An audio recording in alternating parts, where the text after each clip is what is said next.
Hello student, we are studying chapter number 1 electric charge and field of physics electrostatics. Electrostatics के first chapter में हम जिसका नाम है इलेक्ट्रिक चार्ज एंड फील्ड, इसके बेसिक कॉन्सेप्ट के बारे में कि कैसे स्टार्ट हुआ इसके बारे में हमने आपको इन्फॉर्मेशन जानकारी दी कि चार्जेस, सबसे पहले चार्जेस के बारे में किसने कॉन्सेप्ट दिया और कैसे कॉन्सेप्ट दिए। उसके बाद आज हम अगली टॉपिक पे चर्चा करेंगे, तो मैं थोड़ा सा आपको रिवाइज कराऊंगा, उसके बाद हम लोग फिर आगे बढ़ेंगे। तो हमने आपको ब्रीफली बताया था कि चार्जेस क्या है। चार्जेस क्या है तो आपको पता होना चाहिए कि अट्रैक्शन फोर्स, अट्रैक्शन और रिपल्सन फोर्स, अट्रैक्शन और रिपल्सन प्रॉपर्टी of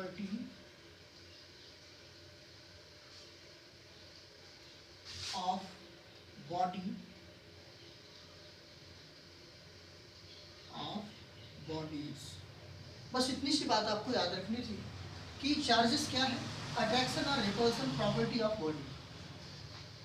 अट्रैक्शन और रिपल्सन, आकर्षण या प्रतिकर्षण, आकर्षण या प्रतिकर्षण का जो गुण होता है उसी को हम लोग क्या बोलते हैं, चार्जेस बोलते हैं। क्या बोलते हैं? Electric charge. क्या बोलते हैं? Electric charge. ये इंफॉर्मेशन आपको थी, ये बताई गई थी। इसके बाद आपको बताया गया था कि लाइक चार्जेस, ध्यान दीजिएगा, लाइक चार्जेस बहुत बेसिक है, लाइक चार्जेस और अनलाइक चार्जेस। अब आपको बताना है कि लाइक चार्जेस में क्या होगा, अनलाइक चार्जेस में क्या होगा। तो लाइक चार्जेस क्या होता है? लाइक चार्जेस में होगा रिपल्सन। क्या होगा?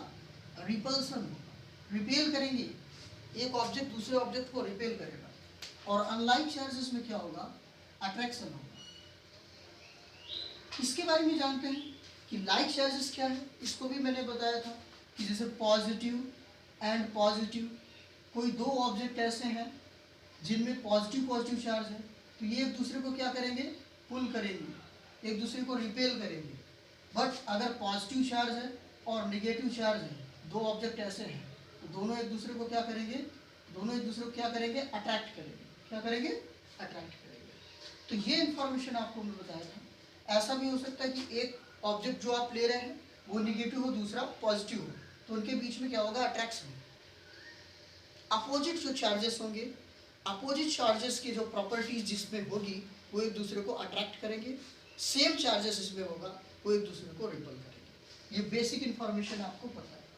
इसके बाद हम आएंगे चार्ज कैरियर को लेकर, हाइपोथेसिस थोड़ा सा देखते हैं। हाइपोथेसिस, परिकल्पना जिसे आप कहते हैं, of positive and negative charge carrier.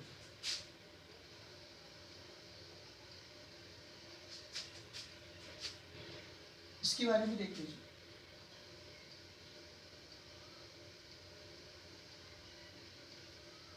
ध्यान दीजिए कि पॉजिटिव और नेगेटिव की कंडीशन कैसी है, समझ लीजिए एक सामान्य ढंग से कि कोई वस्तु है तो वो इलेक्ट्रॉन को लूज कर रही है। कोई ऑब्जेक्ट ऐसा है जो इलेक्ट्रॉन को क्या कर रहा है? लूज कर रहा है, तो उसके अंदर पॉजिटिव चार्ज आ जाएगा। और कोई ऐसा ऑब्जेक्ट है जो इलेक्ट्रॉन को क्या कर रहा है? एक्सेप्ट कर रहा है, गेन कर रहा है, तो उसके अंदर क्या आ जाएगा? नेगेटिव चार्ज आ जाएगा। तो ये आपकी हाइपोथेसिस थी। इसके बारे में भी मैंने आपको बताया कि देखिए, इसको बताने से पहले आपको मैं थोड़ा सा फंडामेंटल इसका बताऊंगा। जो भी बॉडी, संसार में जितनी भी चीज़ें होती हैं वो एटम से बनती हैं। किससे बनती हैं? जितने भी ऑब्जेक्ट होते हैं, ध्यान दीजिए, जितने भी ऑब्जेक्ट होते हैं वो पार्टिकल से बनते हैं। जो भी पार्टिकल होते हैं वो मॉलिक्यूल से बनते हैं, जो भी मॉलिक्यूल्स होते हैं वो एटम से बनते हैं। तो फाइनली हम कह सकते हैं कि प्रत्येक जो ऑब्जेक्ट है वो एटम से बनता है। और एटम में क्या होते हैं? प्रोटॉन और इलेक्ट्रॉन होते हैं। आप कहेंगे न्यूट्रॉन भी होता है, न्यूट्रॉन भी होता है, पॉजिट्रॉन भी होता है, एंटी न्यूट्रिनो भी होते हैं, न्यूट्रिनो भी होते हैं। ठीक है, होते हैं। लेकिन मोस्ट इंपॉर्टेंट जो वर्क होता है प्रोटॉन और इलेक्ट्रॉन का वर्क होता है। जो प्रोटॉन होता है उसको न्यूक्लियर कहते हैं, न्यूक्लियस होता है, वो नाभिक होता है। और जो इलेक्ट्रॉन होता है वो सराउंडिंग पाथ पे गति करता है। बाय द वे जैसे ये है तो ये पॉजिटिव चार्ज है और इसके चारों तरफ ये जो है ये सब क्या है, इलेक्ट्रॉन्स हैं, ठीक है। तो देखिए ये तो कांस्टेंट टर्म में है, ये किसमें, प्रोटॉन जो होते हैं वो किसमें होते हैं, कांस्टेंट टर्म में होते हैं, कांस्टेंट टर्म में होते हैं, निश्चित होते हैं, ये स्थायी होते हैं, ये डिस्प्लेस नहीं करते, इधर से उधर नहीं जाते। लेकिन जो इलेक्ट्रॉन होते हैं वो क्या करते हैं, राउंडिंग करते रहते हैं, क्या करते रहते हैं, राउंडिंग करते रहते हैं। जो चार्ज की कंडीशन आती है, इसलिए हम कह सकते हैं कि जो चार्ज की कंडीशन आती है वो इलेक्ट्रॉन पर डिपेंड करती है। किस पर डिपेंड करती है, नंबर ऑफ इलेक्ट्रॉन। किस पर डिपेंड करती है, नंबर ऑफ इलेक्ट्रॉन। ध्यान दीजिएगा, जो चार्ज की कंडीशन है वो किस पर डिपेंड करती है, नंबर ऑफ इलेक्ट्रॉन, इलेक्ट्रॉनों की संख्या पर निर्भर करती है। क्यों, क्योंकि इलेक्ट्रॉन ही जो न्यूक्लियर होता है उसके चारों तरफ सराउंडिंग पाथ पर रन करते रहते हैं, गतिमान होते रहते हैं। तो इसलिए आप समझिए कि जो चार्जेस हैं वो पूरी तरह से इलेक्ट्रॉन, क्योंकि ये तो स्थायी हो गए, ये तो स्थायी हो गए, बेसिक कॉन्सेप्ट है, मैं केमिस्ट्री की ओर ले जा रहा हूँ। तो ध्यान दीजिए कि प्रोटॉन के चारों तरफ जो चार्जेस हैं वो क्या है, नंबर ऑफ इलेक्ट्रॉन है। जो इसको गतिमान बनाया रहता है, जो इसमें आवेश होता है वो किसके कारण होता है, नंबर ऑफ इलेक्ट्रॉन के कारण होता है। तो समझिए कि अगर कोई ऑब्जेक्ट है, कोई वस्तु है, वो इलेक्ट्रॉन क्या कर रहा है, लूज कर रहा है, लूज कर रहा है, त्याग कर रहा है, तो उसके अंदर पॉजिटिव चार्ज आएगा। क्या आ जाएगा, पॉजिटिव चार्ज आ जाएगा, यानी कि वो धनावेश कहलाएगा। क्या कहलाएगा, धनावेश कहलाएगा, पॉजिटिव चार्जेबल कहलाएगा। नहीं तो वो क्या कहलाएगा, नेगेटिव चार्जेबल कहलाएगा। कब, जब वो इलेक्ट्रॉन को क्या करेगा, एक्सेप्ट करेगा, गेन करेगा। ओके, ये तो बेसिक चीज़ें थी, मैंने आपको इसके बारे में बताया था। अब थोड़ा सा हम इलेक्ट्रॉन थ्योरी पे आते हैं, ठीक है। ये इलेक्ट्रॉन थ्योरी और हाइपोथेसिस दोनों चीज़ों को मैंने बता दिया। हाइपोथेसिस के साथ साथ ये इलेक्ट्रॉन की थ्योरी भी है, समझ में आ गई होगी, बेसिक कॉन्सेप्ट है। इसके बाद हम लोग आते हैं क्वांटाइजेशन में। किसमें आते हैं,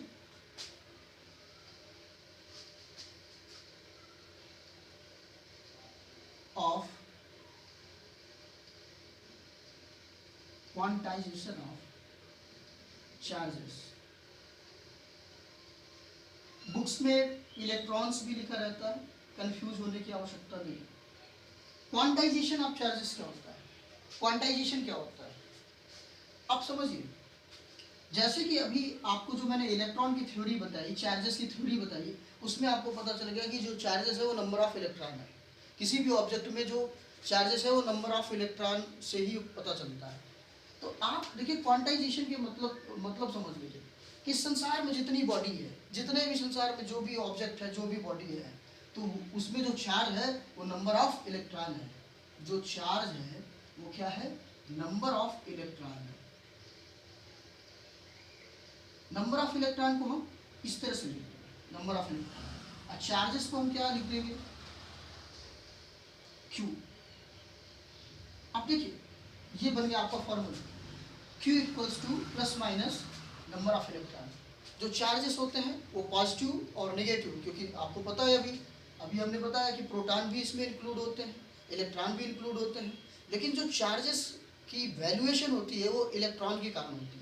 लेकिन ऐसा नहीं है कि कोई एटम बिना प्रोटॉन के बन जाएगा, क्योंकि प्रोटॉन और न्यूट्रॉन, प्रोटॉन और इलेक्ट्रॉन दोनों होंगे तो वो ऑब्जेक्ट स्टेबलिश होगा, नहीं तो वो बन ही नहीं सकता। इस संसार में कोई भी ऑब्जेक्ट बन नहीं सकता बिना इलेक्ट्रॉन और प्रोटॉन का, ठीक है। तो प्रोटॉन का भी एक रोल होता है, लेकिन जो चार्जेस की कैलकुलेशन करते हैं वो नंबर ऑफ इलेक्ट्रॉन के आधार पर करते हैं।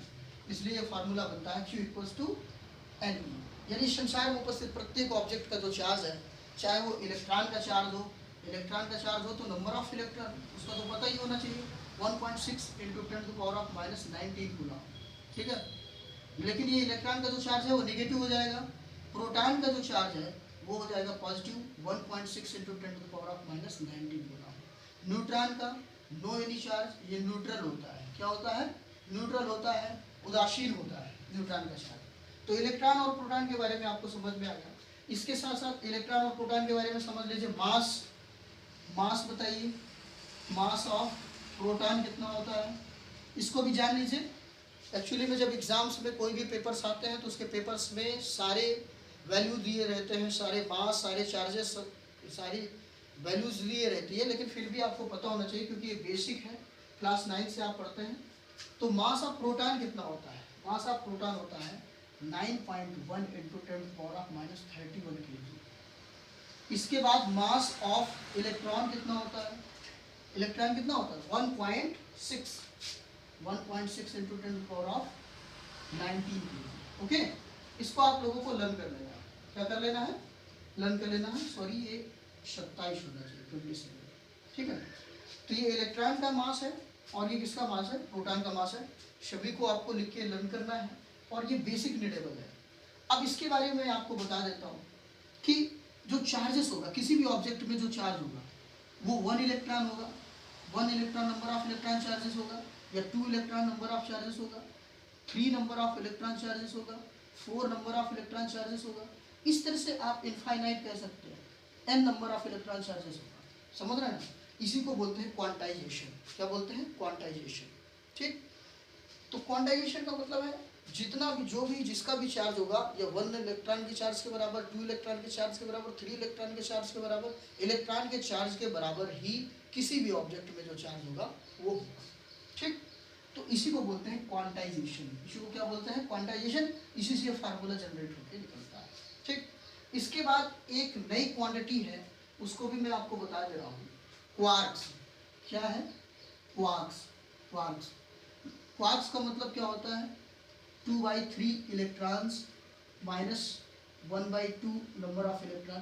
तो इसके बारे में कोई डिटेल्स हैं, लेकिन ये आधिकारिक तौर से अभी ये आपको नहीं पढ़ना है, लेकिन आपको जानना है कि वेरी स्मॉलेस्ट चार्जेस, जैसे आप इलेक्ट्रॉन पढ़ते हैं कि इलेक्ट्रॉन सबसे छोटा चार्जेस होता है, तो ऐसा नहीं है, क्वार्क्स भी होता है। ऑब्जेक्टिव क्वेश्चंस में आता है और ऑप्शन में अगर क्वार्क्स लिखा रहता है, क्वार्क्स लिखा रहता है, तो क्वार्क को आपको टिक करना है। लेकिन अभी ये बुक्स में क्वेश्चंस के रूप में नहीं दिए जाते हैं, लेकिन आपको जानकारी होना चाहिए कि क्वार्क्स भी है जो part of charges of electron होता है, जो part of charges of electron होता है, इलेक्ट्रॉन के पार्ट चार्ज के बराबर होता है, 2/3 माइनस 1/2 और भी पार्ट के रूप में, चार्जेस के रूप में होता है। तो इतना बेसिक इन्फॉर्मेशन है, ये क्वांटाइजेशन हो गया आपका, ठीक है। और देखिए इसके बारे में, जो क्वांटाइजेशन के बारे में बताया था, वो साइंटिस्ट का नाम था मिल्कन। क्या नाम था, मिल्कन, ठीक है। मिल्कन साइंटिस्ट जो था उसने इसके बारे में बताया, ठीक। और थोड़ा सा बेसिक समझ लीजिए इसके बारे में, जो बल्ब होता है, क्या होता है, बल्ब। तो बल्ब के बारे में समझिए कि बल्ब में 3 × 10⁻18 इलेक्ट्रॉन पर सेकेंड जो है क्या करते हैं, रन करते हैं। तो 3 × 10⁻18, लेकिन क्या 100 वाट जो होना चाहिए, बल्ब का वाट होना चाहिए 100। तो 100 वाट के बल्ब में 3 × 10⁻18 इलेक्ट्रॉन पर सेकेंड मूव करते हैं। क्या करते हैं, मूव। तब आपकी इलेक्ट्रिक जो है वो जलती है, बल्ब जो है जला करता है, ठीक है। फिलहाल ये बेसिक इन्फॉर्मेशन है, आप इतना भी जानते रहिए, ठीक। इतना नोट कर लीजिए, फिर हम नेक्स्ट टॉपिक पे चर्चा करते हैं। फिर से मैं ब्रीफ कर दे रहा हूँ। देखिए जिसके बारे में सबसे पहले आप लोगों को इन्फॉर्मेशन दिया गया था, लेसन का नाम ही है इलेक्ट्रिक चार्ज। तो इलेक्ट्रिक चार्ज क्या है, ये एक प्रॉपर्टी है जिसमें कोई भी ऑब्जेक्ट किसी भी ऑब्जेक्ट को अट्रैक्ट करता है या रिपल करता है। वो आपको मैं एवोनाइट की छड़, बिल्ली की खाल या स्केल लेकर सर पर रगड़ना बाल पे, उसके बाद कागज़ को अट्रैक्ट करना, इलेक्ट्रोस्टैट की कहानी मैंने आपको बता चुका हूँ। इसके बाद देखिए मैंने बताया लाइक चार्जेस। अगर लाइक चार्जेस होगा, सीधी सी बात समझ लीजिए, आप जब रसगुल्ला ढेर सारी खा लेते हैं तो उसके बाद आपको लगता है मीठा के बाद कुछ खट्टा या तीखा खा लेना, ठीक है। लगता है कि नहीं लगता, रसगुल्ला तो कंटिन्यू खाते नहीं रहते। जहाँ बहुत ढेर सारी सफाई होती है वहाँ कोई पीक कर देता है, थूक देता है, समझ रहे हैं ना। मैरिज भी जो होती है मेल और फीमेल की होती है, रेयर केस की बात नहीं कर रहा हूँ, फिलहाल मैं वहाँ नहीं जाऊँगा, लेकिन इतनी बात समझ लीजिए कि जो लाइक चार्जेस होगा उसमें रिपल्सन होगा, पॉजिटिव होगा। मेल की शादी नहीं होती, इंटरटेनमेंट के लिए है, उसको मत समझिए। तो लाइक चार्जेस में रिपल्सन होगा, अनलाइक चार्जेस में अट्रैक्शन होगा, ओके। तो हाइपोथेसिस के बारे में मैं आपको बताया था, हाइपोथेसिस इसकी परिकल्पना दे रहा हूँ, पॉजिटिव और नेगेटिव चार्ज कैरियर के बारे में। कि जैसे हाइड्रोजन है, अब हाइड्रोजन ले लीजिए, हाइड्रोजन में नंबर ऑफ प्रोटॉन कितना है, 1 है, एटॉमिक नंबर 1 है इसका। तो इसमें जो इसका अगर चार्ज के बारे में बताए तो क्या होगा, 1 नंबर ऑफ प्रोटॉन यानी कि 1.6 × 10⁻⁻19 कूलम चार्जेस इसका होगा। बेसिक है, इसी तरह सभी का निकाल सकते हैं आप लोग।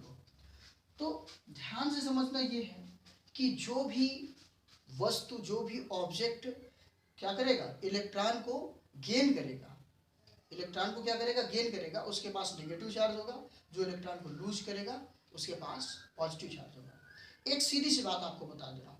इसके साथ साथ आप लोग ये भी जानिए कि चार्जेस की एक प्रॉपर्टी होती है, जिस तरह से आप लोगों ने ग्रेविटेशन में पढ़ा है, फोर्स में पढ़ा है, ठीक है, और ढेर सारे ऑब्जेक्ट के बारे में पढ़ा है, तो इसी जैसे हीट के बारे में पढ़ा है, ठीक है, एनर्जी के बारे में पढ़ा है कि इसको ना बनाया जा सकता है, इसको ना बनाया जा सकता है, ना तो नष्ट किया जा सकता है। इसी तरह से चार्ज की प्रॉपर्टी है, neither be created neither be destroyed. ठीक, तो ये भी याद रखिएगा, बहुत बेसिक है। अब देखिए एक एग्जांपल लेते हैं, आप जैसे आप एक स्केल लेते हैं और उस स्केल को जनरल स्केल लेते हैं, जनरल स्केल जैसे आपके पास प्लास्टिक का होता है, उसको आप क्या करते हैं, रबिंग करते हैं अपने हेयर पे और छोटे छोटे कागज़ को जब अट्रैक्ट करते हैं, तो इसका मतलब वो अट्रैक्ट क्यों कर रहा है, उसका मतलब ये अट्रैक्ट इसलिए कर रहा है क्योंकि उसने क्या किया, अपने इलेक्ट्रॉन्स को उसने छोड़ दिया है, अपने इलेक्ट्रॉन को उस स्केल ने इस पे छोड़ दिया है, उस रूलर ने उसने हेयर पे छोड़ दिया, यानी इलेक्ट्रॉन की कमी हो गई, इसलिए वो पॉजिटिव चार्ज लेने के लिए वो जो पॉजिटिव चार्ज है उसे एक्सेप्ट कर रहा है, उससे इलेक्ट्रॉन एक्सेप्ट करने की कोशिश कर रहा है और उसको अट्रैक्ट कर रहा है। ओके, तो ये तो बेसिक इन्फॉर्मेशन है। ठीक, इसके बाद देखिए क्वांटाइजेशन, इस संसार में जितनी भी चीज़ें होती हैं, जितनी भी चीज़ें हैं, ठीक है, कंजर्वेशन है, क्वांटाइजेशन है,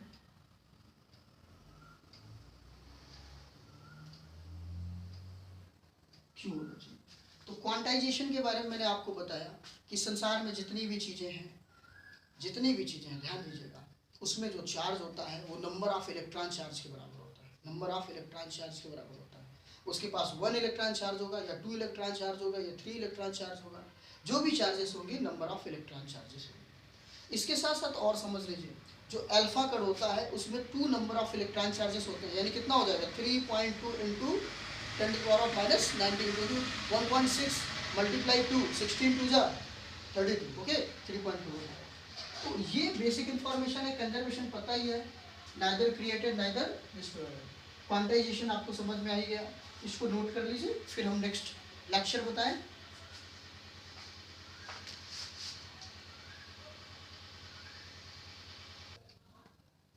हेलो, चार्ज की यूनिट क्या होती है, चार्ज की यूनिट होती है कूलाम। तो 1 कूलाम है क्या, चलिए देख लेते हैं 1 कूलाम क्या होता है।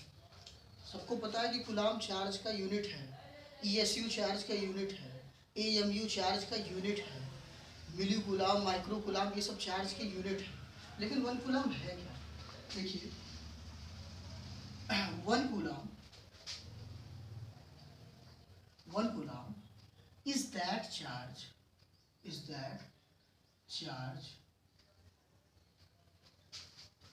which is repel 9.0 into 10 to the power of 9 Newton, repel to like charges,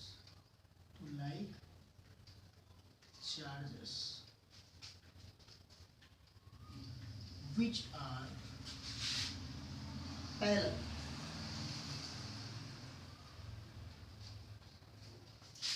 at 1 meter distance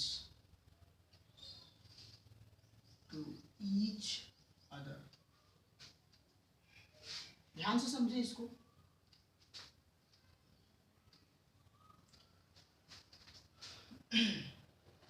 ध्यान दीजिए कि 1 कूलाम क्या है। 1 कूलाम एक चार्ज है, 1 कूलाम क्या है, चार्ज की एक मात्रा है। तो 1 कूलाम क्या चार्ज है, जैसे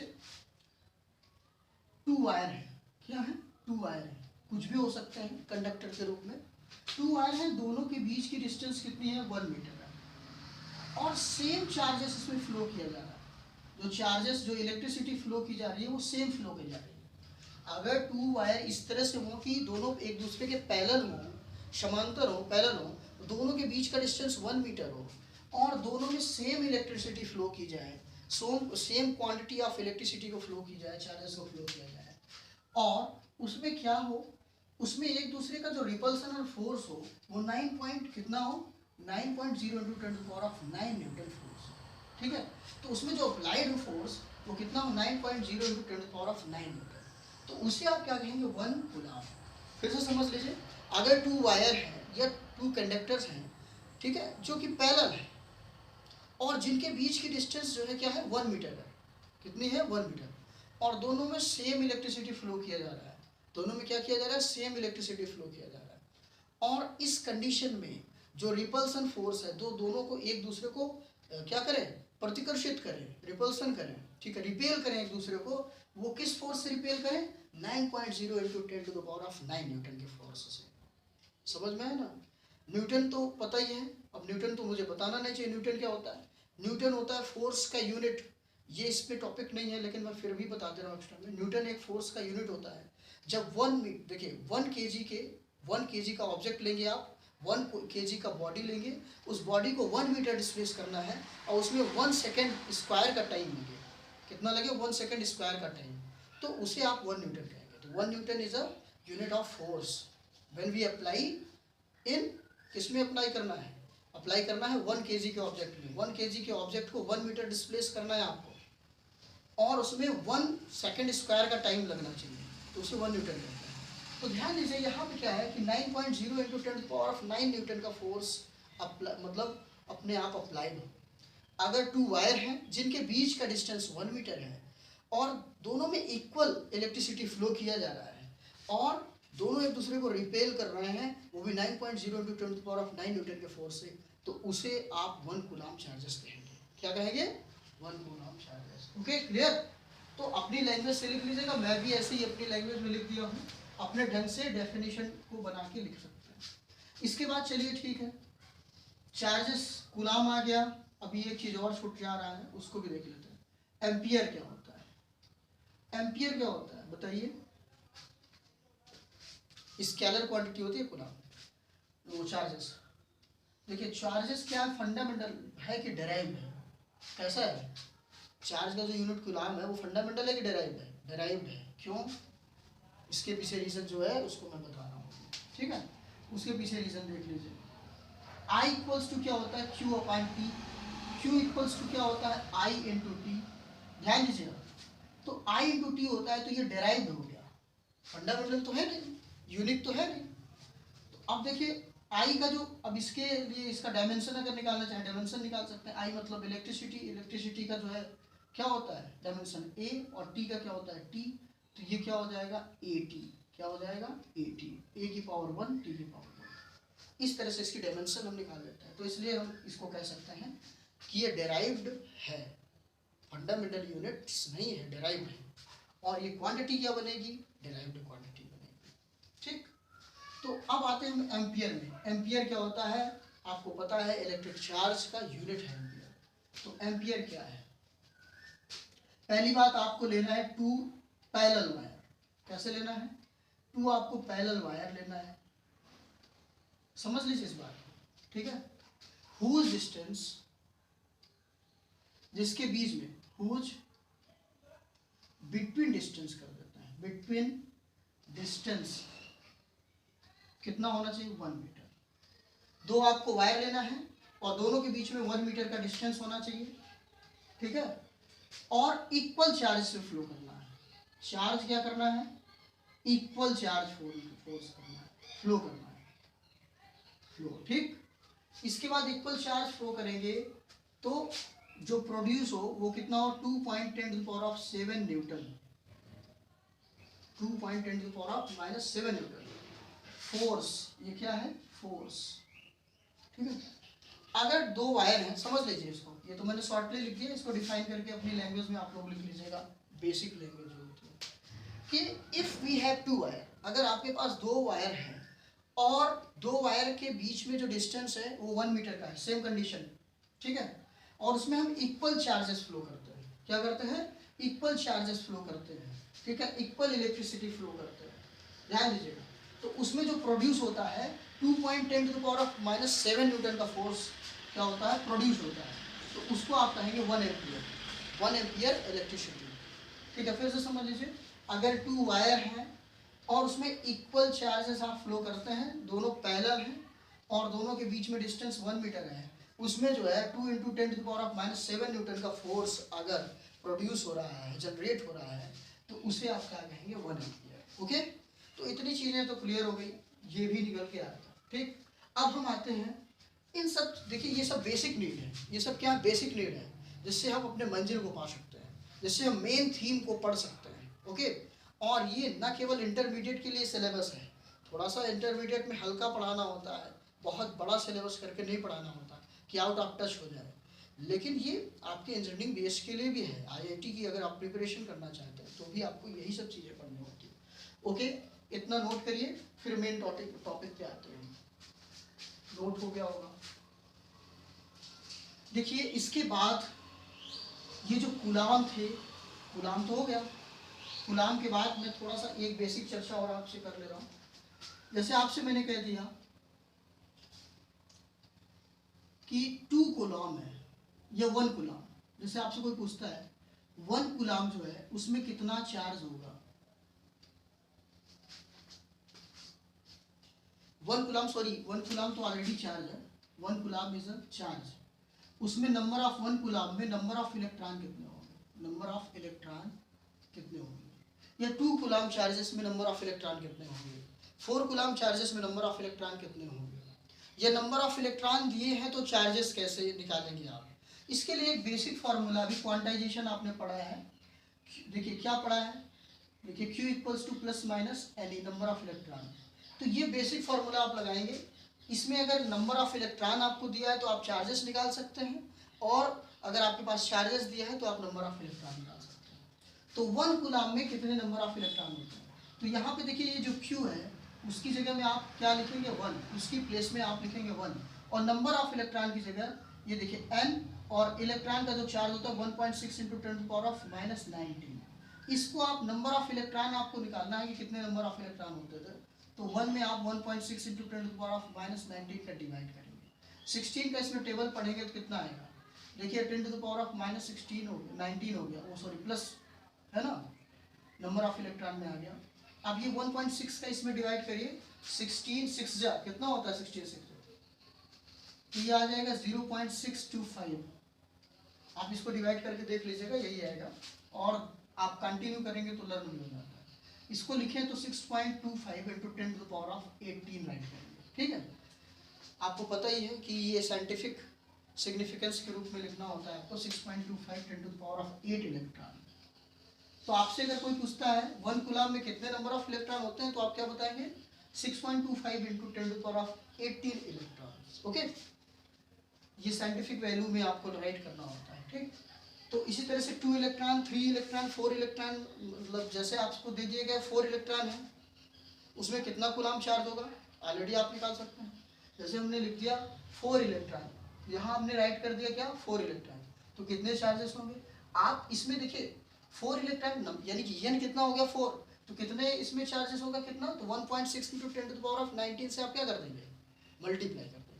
ई की जगह लिखना है आपको 1.6 इंटू 10⁻19, 1.67 भी लिख सकते हैं, नो प्रॉब्लम। ओके, अब देखिए, ठीक है, इतनी चीज़ें तो आ गई, नंबर ऑफ इलेक्ट्रॉन कोई दिक्कत नहीं है, नंबर ऑफ इलेक्ट्रॉन दिया होगा चार्जेस निकाल लेंगे, चार्जेस दिया है तो नंबर ऑफ इलेक्ट्रॉन निकाल लेंगे, बेसिक नीडेबल था इसलिए मैंने आपको बता दिया, ठीक। अब देखिए थोड़ा सा ध्यान दीजिए फिर से, तो मैं आपसे पूछ रहा हूँ कि आप पढ़ किसके बारे में रहे हैं, चार्जेस के बारे में, चार्जेस की यूनिट्स के बारे में, कूलाम। तो ये जो कूलाम था ये वर्ड आया कहाँ से, कूलाम एक साइंटिस्ट थे जिन्होंने चार्ज के बारे में, इलेक्ट्रोस्टेट के चार्ज के बारे में एक कंडीशन दिया था, ठीक है, क्या दिया था, एक कंडीशन दिया था, तो उसको देख लीजिए, बहुत नीडेबल है। तो एक साइंटिस्ट थे जिनका नाम था कूलाम, क्या नाम था, कूलाम, और ये बात कब की है, 1885, कब की बात है, सॉरी 1785 की बात। तो हम पढ़ने जा रहे हैं कूलाम्स लॉ, कूलाम का नियम, लॉ ऑफ कूलाम या कूलाम्स लॉ, ठीक है। तो ये कूलाम्स लॉ क्या है, उन्होंने क्या दिया था, सबसे पहले मैं आपको बता रहा हूँ। देखिए ये एक पॉइंट है, ये एक पॉइंट है, ये एक पॉइंट चार्ज है, ये क्या है, एक पॉइंट चार्ज है, आइसोलेटेड चार्ज है, ये आइसोलेटेड पॉइंट है, आइसोलेट पॉइंट है, ठीक है। एक पॉइंट ये है, एक पॉइंट ये है, ठीक। इसका नाम Q1 है और इसका नाम Q2 है। कहने का मतलब ये अगर ए पॉइंट है, इसका नाम ए है, इसका नाम बी है, तो इस पर Q1 चार्ज है और इस पर कितना है Q2 चार्ज है। तो कहने का मतलब अगर टू चार्जेस हों, अगर दो चार्जेस हों, ए और बी दो चार्जेस हैं, ए का चार्ज Q1 और बी का चार्ज Q2, ध्यान से समझिए, दोनों के बीच का जो डिस्टेंस है वो r है, दोनों के बीच का जो डिस्टेंस है वो r है। तो किस हिसाब से रिपेल करेंगे, रिपल्सन करेंगे या अट्रैक्ट करेंगे, इस लॉ को दिया था कूलाम ने 1785। ठीक है, कि अगर दो चार्जेस इस तरह से हैं कि दोनों चार्जेस आइसोलेटेड हैं, स्थिर अवस्था में हैं, दो स्थिर बिंदु आवेश हैं, दो स्थिर बिंदु आवेश हैं, ये पॉइंट चार्जेस हैं, आइसोलेटेड पॉइंट चार्जेस। तो दो आइसोलेटेड पॉइंट चार्जेस हैं जो कि r डिस्टेंस पे है, एक पास पास है, बहुत ज़्यादा दूरी पर नहीं है, तो दोनों एक दूसरे को किस तरह से रिपेल करेंगे, रिपल्सन फोर्स कैसे लगाएंगे या अट्रैक्शन फोर्स कैसे लगाएंगे, कितना लगाएंगे, इसके बारे में एक कॉन्सेप्ट दिया था कूलाम ने, जिसको बोलते हैं कूलाम्स लॉ। तो कूलाम्स लॉ ने क्या कहा था, देखिए, रिपल्सन, मैं डायरेक्टली पॉइंट पे आता हूं, repulsion or attraction force between two isolated point charges. ध्यान दीजिए, आइसोलेटेड पॉइंट चार्ज का मतलब है स्थिर बिंदु आवेश। ठीक है, ये बिल्कुल फिक्स है, कांस्टेंट टर्म में रहेंगे ये चार्जेस और दोनों एक दूसरे से पास पास रहेंगे। रिपल्सन और अट्रैक्शन फोर्स, यहां लिख दीजिए अप्लाइड, और ठीक हो जाए, अप्लाइड रिपल्सन और attraction force between two isolated point charges is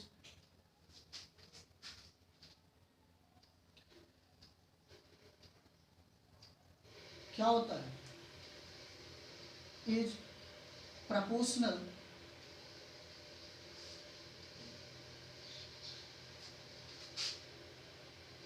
to their charges। ध्यान दीजिए, applied repulsion or attraction force between two isolated point charges is proportional to their charges and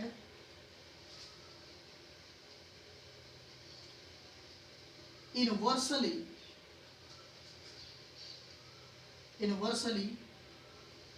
proportional, proportion लिख सकते हैं, to the square of between distance।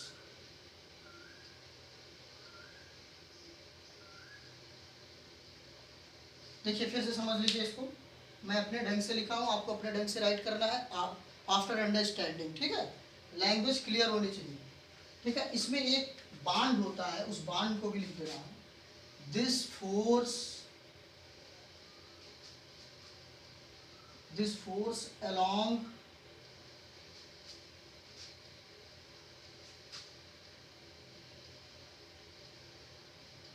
to line of two charges। इसका मतलब क्या है, इसके बारे में बताऊंगा। देखिए समझ लीजिए, कूलाम ने कहा कि इन दोनों, ये तो जो बॉडीज हैं, इन दोनों के बीच में जो लगने वाला अट्रैक्शन फोर्स है या रिपल्सन फोर्स है, दोनों चार्जेस के मल्टीपल के बराबर होगा, दोनों चार्जेस के मल्टीपल के प्रोपोर्शनल होगा, अनुक्रमानुपाती होगा, या और क्या होगा, दोनों चार्जेस के बीच का जो डिस्टेंस है, दोनों चार्जेस के बीच का जो डिस्टेंस है, मैंने डायरेक्टली राइट किया है, आप लोग इनडायरेक्टली राइट सकते, दोनों चार्जेस के बीच का जो डिस्टेंस है उसके स्क्वायर के इनवर्सली इक्वल होगा, इनवर्सली प्रोपोर्शनल होगा, इनवर्सली क्या होगा, प्रोपोर्शनल होगा। तो ये कूलाम्स लॉ था, लेकिन दोनों क्या होने चाहिए, एक दूसरे के एलान टू लाइन होने चाहिए, दोनों चार्जेस क्या होने चाहिए, दोनों एक ही दूसरे की लाइन में होने चाहिए, दोनों एक दूसरे के क्या होने चाहिए, लाइन पे होने चाहिए। फिर से समझ लीजिए, अगर दो चार्जेस, दो, ठीक है, पॉइंट चार्जेस ऐसे हैं, आइसोलेटेड पॉइंट चार्जेस मतलब दो स्थिर बिंदु आवेश इस प्रकार से हैं, दो कांस्टेंट पॉइंट चार्ज इस प्रकार से हैं कि दोनों एक दूसरे से आर डिस्टेंस पे हैं, दोनों एक दूसरे से कम दूरी पर हैं, तो उन दोनों पे जो इन्वॉल्व होने वाला अट्रैक्शन या रिपल्सन फोर्स होगा वो दोनों चार्जेस के मल्टीपल के प्रपोर्शन होगा, अनुक्रमानुपाती होगा। समझ लीजिए, हिंदी में राइट करते जाइए, और जो इंग्लिश वाले हैं वो इंग्लिश देख सकते हैं।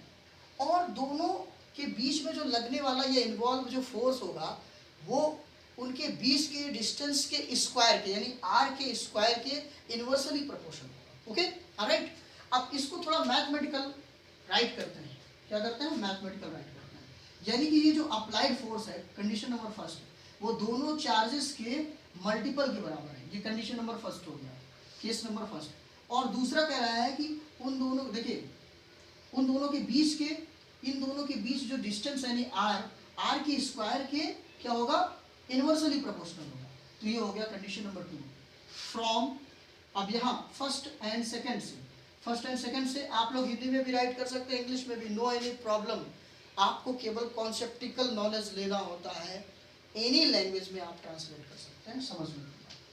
तो एफ प्रोपोर्शनल टू क्या हो गया? Q1 Q2 upon r square. Okay, अब देखिए ये प्रोपोर्शनल तो रहेगा नहीं क्योंकि कोई कांस्टेंट टर्म आएगा, तो लगने वाला जो अट्रैक्शन या रिपल्सन फोर्स है वहाँ उसके लिए क्या हो जाएगा? एक कांस्टेंट आएगा जिसको आप के से राइट करेंगे। क्या राइट करेंगे? के। तो ये कूलॉम्स का लॉ है। क्या है? कूलॉम्स का लॉ। और देखिए इसके आगे भी है, के की जगह आप लिखेंगे 1/4 pi epsilon naught Q1 Q2 upon r square. ये कांस्टेंट है, ये क्या है? कांस्टेंट। और ये इसका नाम क्या है? एप्सिलॉन नॉट का, एप्सिलॉन 0 भी बहुत बोलते हैं, एप्सिलॉन नॉट भी बोल सकते हैं। ये है परमिटिविटी। क्या है? परमिटिविटी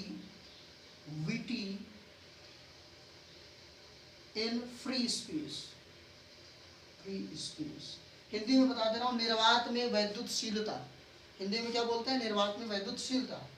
ठीक है, निर्वात मतलब वैक्यूम, वैक्यूम में permittivity in free space, vacuum में जो है परमिटिविटी इसकी। ठीक, समझ में आ गया। और इसकी और बता दे रहा हूँ, और वैल्यूएट कर दे रहा हूँ। जैसे यहाँ पे एक फोर्स अप्लाइड होता है, मैंने इससे पहले आपको बताया था कुलान और एम्पियर के बारे में, तो इसकी जगह आप क्या राइट कर सकते हैं?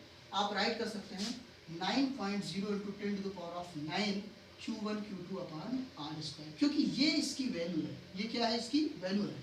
अभी आपने कुलाम के बारे में पढ़ा, इलेक्ट्रोस्टैट में कुलाम क्या होता है? यही होता है, ये अप्लाइड फोर्स होना चाहिए। ठीक, तो ये इसके कॉन्सेप्ट है। अब देखिए ये जो फोर्स अप्लाइड फोर्स है इसका यूनिट क्या बनेगा? Q1 Q2 का क्या होता है? बताइए, Q1 Q2 का क्या होता है? चार्जेस है ना, कूलाम स्क्वायर। और ये क्या हो जाएगा? R का मतलब क्या होता है? R square. R का मतलब डिस्टेंस है ना, तो ये मीटर स्क्वायर। तो इतनी चीज़ें तो आपको क्लियर हो गई, मीटर स्क्वायर। लेकिन थोड़ा सा आपको और देखना है ध्यान से। यहाँ पे न्यूटन, ये फोर्स है ना, तो यहाँ पे न्यूटन भी आना चाहिए। क्या आना चाहिए? न्यूटन भी आना चाहिए।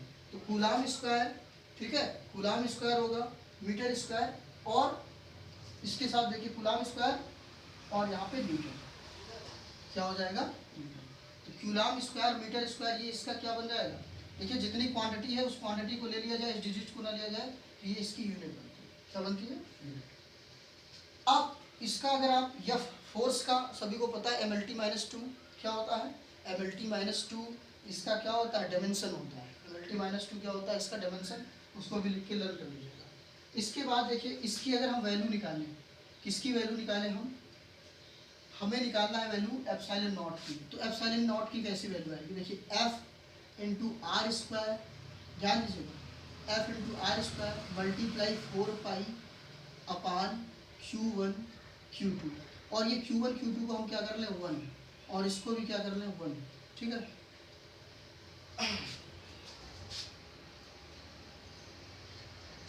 देखिए ध्यान दीजिए, हमें चाहिए एप्सिलॉन नॉट की वैल्यू। हमें चाहिए किसकी वैल्यू?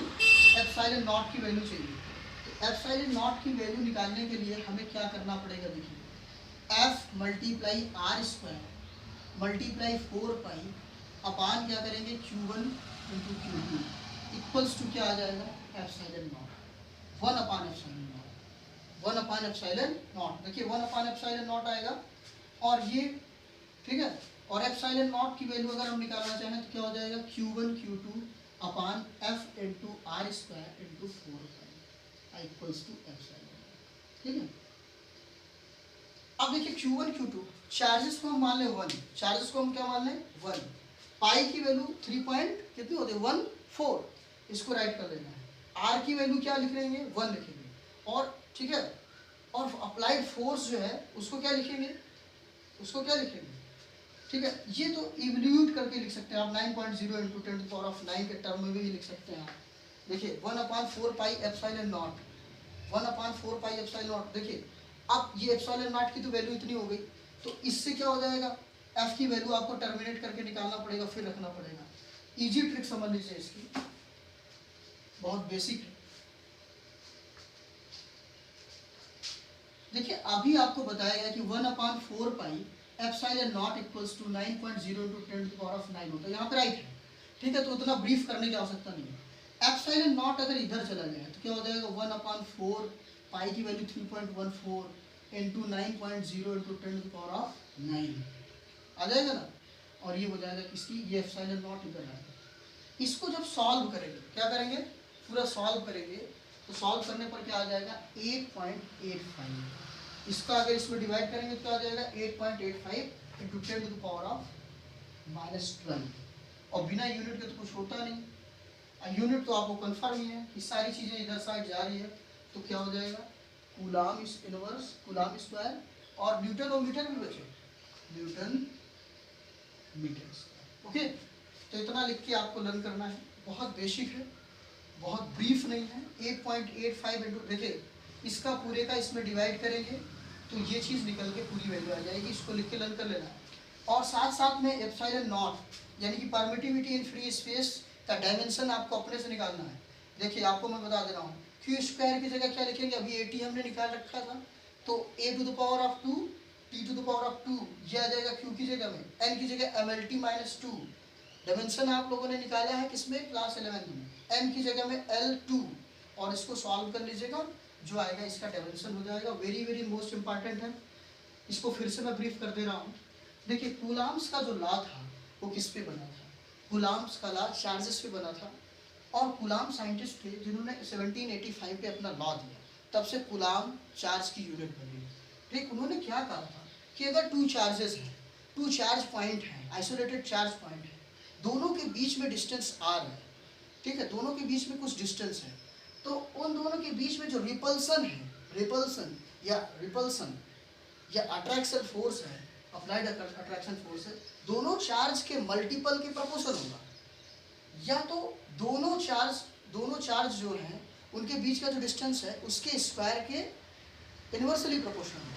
ये दो कंडीशन आपको लर्न रखना है, ठीक है। फिर से समझा दे रहा हूँ, दो चार्जेस है, दोनों के गुणा के अनुक्रमानुपाती होगा, प्रोपोर्शन होगा, और दोनों के बीच के डिस्टेंस के क्या होगा, वर्ग के व्युत्क्रमानुपाती होगा, हिंदी में भी समझ। इसको इस तरह से आपको राइट करना है। दोनों को आपने कंडीशन बनाया, कंडीशन बनाने के बाद कांस्टेंट राइट किया, कांस्टेंट की वैल्यू ये होती है, इसकी वैल्यू आपने अभी कूलाम के टर्म में निकाला ही था, 1 कूलाम क्या होता है, तो इसको राइट करना है। इसके बाद इतना इक्वल्स टू, जब इतना होता है तो एप्सिलॉन नॉट की वैल्यू कितनी होगी, 8.85 इंटू 10⁻⁻12, और ये कूलाम स्क्वायर और न्यूटन मीटर स्क्वायर।